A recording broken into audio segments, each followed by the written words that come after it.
My journey with social work, I almost want to say, began before I realized it. I was a student at the college in 2019 in political science with a minor in journalism when I found out that I was diagnosed with stage 3 melanoma.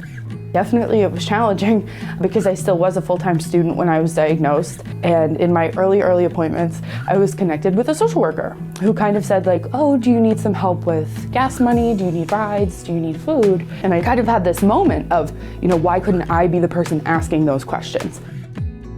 My experience during my MSSW, I wouldn't have changed for anything. From the beginning, they were very, very supportive of the idea that I wanted to get into oncology social work. I was constantly blown away by the dedication specifically that the social work faculty was showing. What I love about them so much is that they are all truly social workers first. They very much so value the profession, and they educate from that perspective of like, here's my experience, here's what I know, this is what I do best, and let me share that with you.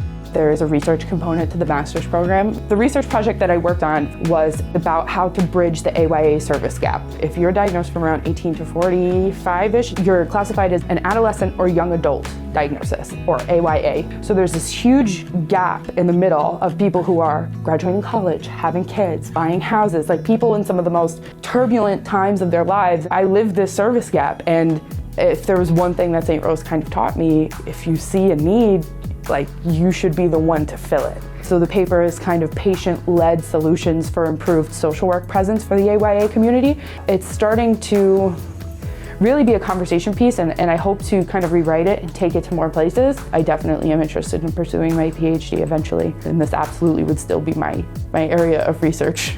The only reason that I ever found the support that I have is because of another St. Rose alum who actually also wrote for the Chronicle when she was in school. The college did a profile on her right after I started social work school. She talked about Elephants in Tea and Cactus Cancer Society and Stupid Cancer and all these different groups that were kind of out there that, because of my lack of connection to social work, I had no idea existed. Learning about her and then learning about these groups, I have friends all over the country. Sometimes people are just sad because they don't have food or they don't know how they're gonna pay their next bill. And if we can help them with that, then that's what we should be doing, kind of not putting people in these little boxes. And now that I'm here, I can't believe I ever did anything else, because it's a very good career for me.